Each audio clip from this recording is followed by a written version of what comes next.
hapon sa inyong lahat. Ako si Harry Alamo, isa sa mga admin ng PAAP page at Vice Chairman ng PAAP Incorporated.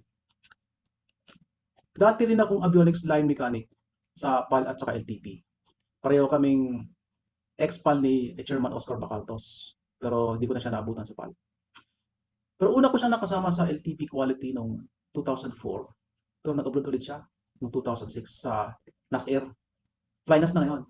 Noong 2008, yun, naisama niya ako. So, utang na loob ko sa kanya yung maayos na buhay namin ngayon. Noong 2005, 15, tinatag niya yung PAAP. Advocacy niya na tumulong sa mga baguhang mekaniko na mabigyan ng mura or libreng training. Ito yung legacy na iniwan niya sa atin sa aviation, local aviation industry. Pero hindi masasayang ang legacy niya. Tuloy ang PAAP, maski wala na siya. Itutuloy ng mga susunod na Board of Directors ang advocacy ni Papi Chairman Oscar Bacaltos. So thank you, Chairman Jojo. Mabuhay ang PAAP. Mabuhay tayong lahat. Nakapunta ako ng Saudi Arabia sa tulong ni Oscar. Even walang interview ng kanyang director, dahil siguro sa kanyang magandang performance sa trabaho, nagkaroon ng magandang tiwala ang kanyang boss sa kanya. So, almost 1 year lang kami nagkasama sa NAS. Then lumipat na naman siya sa ibang kumpanya. At dahil sinama siya ng director. Dahil siguro sa kanyang magandang pakikisama, magandang trabaho, magandang performance, siya ay niyakag ng kanyang director para tulungan yung kumpanya na pinasukan nila. So during that time, continuous ang communication namin. Madalas kami nagkikita sa mga kain-kainan. So si Oscar ho, mahilig siyang kumain. No, sa Quality Management Division, parati kaming kumakain sa umaga, nagdadala siya ng pandesal. At dinala niya sa Saudi Arabia, ganun din. Tuwing umaga, meron kaming breakfast, courtesy of Oscar. So, marami siyang natulungan na maipasok sa trabaho. At masasabi ko sa kanya na siya ay, hindi ko naman sinasabing ambitious, parang hindi, aspiring to be better. So, lahat ng ginawa niya, pinag-aaralan niya, para maabot niya yung kanyang mga narating sa ngayon. So, ang kanyang pag-create ng PAAP yung para makatulong sa mga baguhan. Karoon sila ng experience through training, kaya niya na itayo yung PAAP. Isa po ako dun sa mga naunang mga officials. At dumami po ang mga miyembro namin. So sa mga baguhan dyan na nagnanais magtrabaho sa aviation, pagbutihan nyo ang pagtatrabaho, ang pakikisama, lalong-lalo na kung kayo nasa abroad. Dahil hindi nyo alam kung anong mangyayari doon. So sa lahat ng mga kaibigan ni Oscar, at kami po ay bumabati sa inyong pamilya. Meron po kayong napakahusay at napakabait na asawa, Mrs. Bacaltos. So, salamat po. Kami, unique ang aming batch dahil sa mga palayaw po namin. Siya po si Jojo, ako po si Dondon, at yung isa naming kabatch na pumasok sa QM ay si Lengleng. Up to 2006, I believe ang aming naging pagsasama sa quality management, and by the time na mali siya ng quality management going to other department, ay patuloy pa rin yung aming communication, at the same time pa kita-kita sapagkat nasanay na rin kami noon nung nasa QM si Jojo. Siya parati yung very generous, nagdadala ng almusal, lalo na't langgunisa. At sa point na siya po ay nakabalik muli ng Saudi Arabia, nagkataon na late or the last quarter of 2008 ay nakaroon kami ng agreement at kami ay nag-join sa kanya dito sa Saudi Arabia. But nag-last lamang yung aming pagsasama sa company for more than a year. Then lumipat na po ulit siya ng work within Saudi Arabia pa rin. Pero tuloy-tuloy pa rin yung aming pagkikita, lalo na't may mga handaan. Siya parati ang host, yung house nila. At yung masasarap na luto, of course, cook din po si Jojo. Naging masaya at lubos akong nagpapasalamat sa Diyos dahil nakilala namin siya, at yung tulong na ginawa niya when he invited us to join him here in Saudi Arabia. At even ang aking buong pamilya ay nagpapasalamat sa naging tulong po ni Ka Jojo na siya po yung naging instrument para kami ay makarating dito ng walang hassle. Okay. At yung interview ay napaka-smooth at siya na po yung talagang nag-guarantee sa aming boss na kami ay ma-hire ng walang hard time.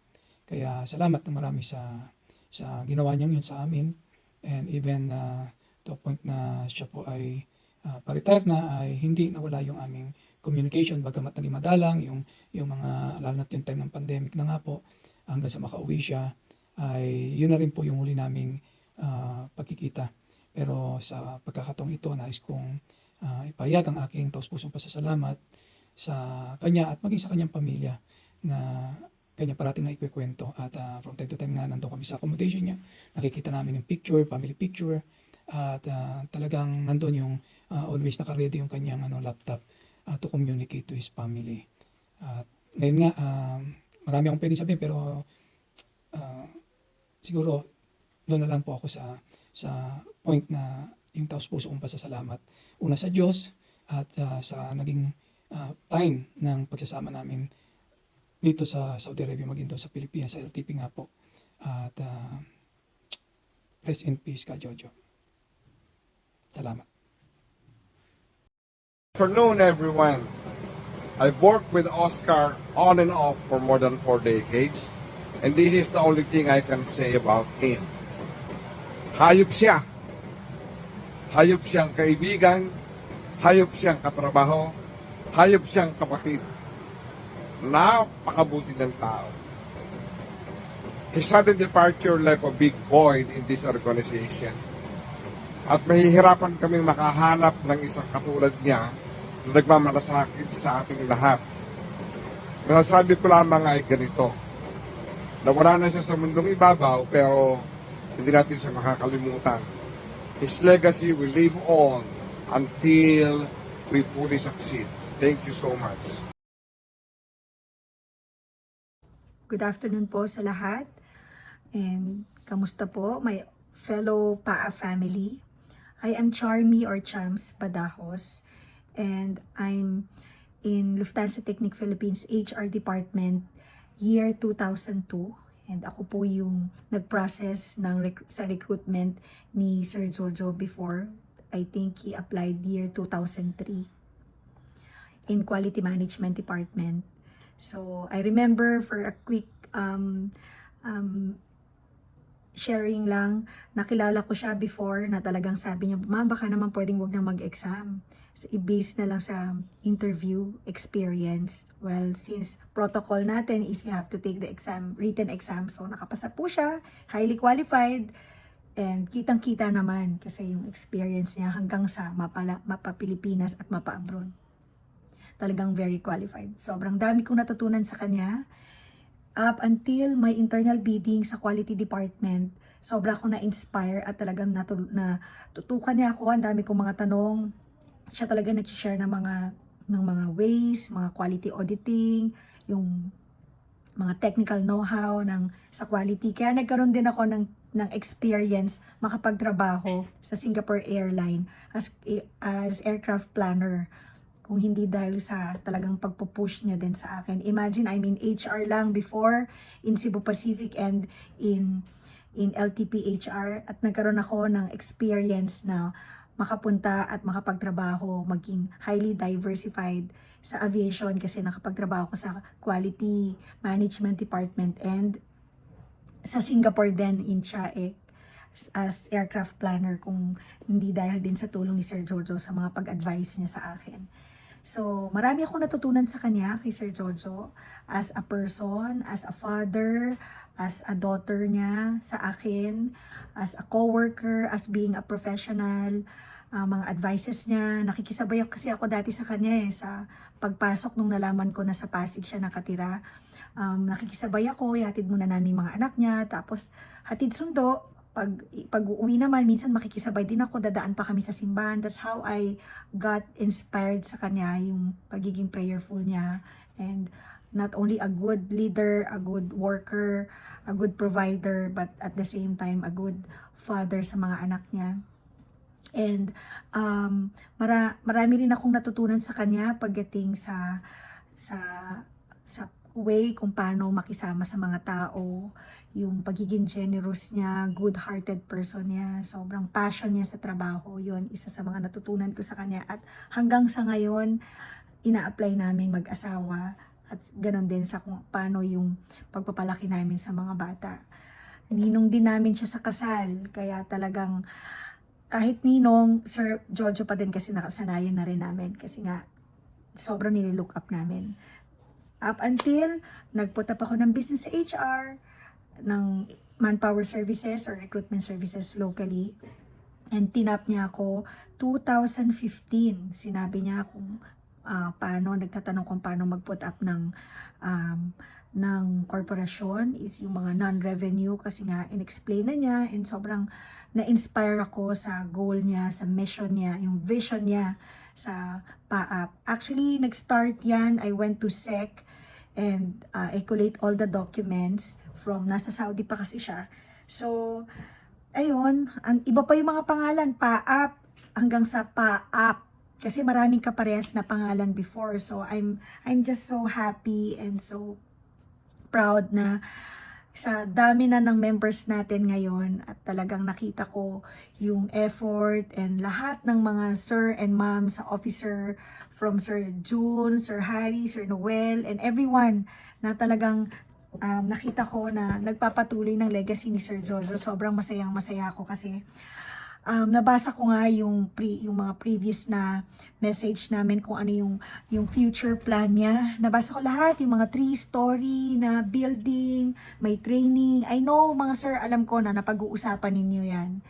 But, looking forward for all of the plans na mag-prosper pa yung organization natin kasi sobrang ganda at masaya para sa success ng lahat ng mga aviators, lahat ng mga mekaniko, lahat ng mga sa aviation industry, malaki ang naitutulong ng PAAP natin. So, again, Sir Jo, maraming salamat sa family ni Sir Jojo. Maraming salamat din sa inyo at dito lang din po ako kung sakaling may kailangan din po kayo. And I just pray that I know naman na si Sir Jojo is in good hand now, is in the Lord's hands and talagang enjoy na siya. So, yun lang po at maraming salamat and God bless everyone. God bless po. Of Aircraft and Power Plant Personnel Incorporated Organization. Paano nga ba ako naging part ng PAAP? And ano masasabi ko kay Sir Jojo as naging katrabaho din siya sa PAAP? It all started nung nag-participate ako sa pinaka-first seminar nila, yung A320 General Familiarization nung July 2015. Then, after nun, may 2 seminars pa silang kinandak, din ako nakapag-attend. Then, nag-email siya sa akin. Sabi niya, Ma'am NJ, bakit hindi ka na-attend this coming seminar? Sabi ko, Sir Jojo, wala na po kasi akong budget. And then, he invited me na pumunta ka na lang sa seminar this coming Saturday. Then, mag-assist ka na lang. Then, wala kang babayaran. And that's the time na naging part na ako ng PAAP. And until year 2022, yun na yung pinaka-last year na nag-organize ako ng event. Si Sir Jojo, napakabait at napaka-unawain. Lalong-lalo na sa mga participants, napakagalante. Some of you will testify na kung paano siya nagbabalik ng pera every time na natutuwa siya, madaming participants, nagbibigay siya ng papremyo sa mga very cooperative participants. Then, pinaka-hinahangaan ko kaya sa kanya is yung passion niya to help, lalong-lalo na sa mga kabaro niya sa aviation. Though sa akin, na-experience ko siya personally sa professional career ko. Talagang si Sir Jojo yung naglapit sa akin dun sa previous company na pinasukan ko. And yung almost 6 years of experience ko sa Airbus Helicopters ay utang na loob ko yan sa kanya. And then, yun na nga, kapag may lumalapit sa kanya, talagang tutulungan niya, lalong-lalo na kapag kayang-kaya niya naman at nakikitang porsigito yung mga lumalapit sa kanya. Sa akin, grabe yung tiwalang binigay niya when it comes to pag-organize ng PAAP, especially nasa abroad siya lagi that time kasi nag-work. Then pinagkatiwala niya sa akin almost everything sa handling ng money, sa pag-organize during the event, sa pakikiusap sa mga speaker. Nakatrabaho ko rin si Daryl, si Ate Steph, and si Kate. And sobrang napakabait nila. And nakatrabaho ko din yung ibang mga volunteers. Thank you during that time na tinulungan niyo rin ako ng walang kapalit. Yung mga take-out lang na pagkain after the event. Yan na rin ang pakonsuelo sa amin ni Chairman minsan. And for sure, kung nasan man si Chairman ngayon, masaya na siya na nakikita tayo ngayon na nandito, nagtitipon-tipon para i-continue yung legacy niya, yung pagtulong sa kapwa natin mga aviators. And for that, thank you so much for coming. And mabuhay ang PAAP INC.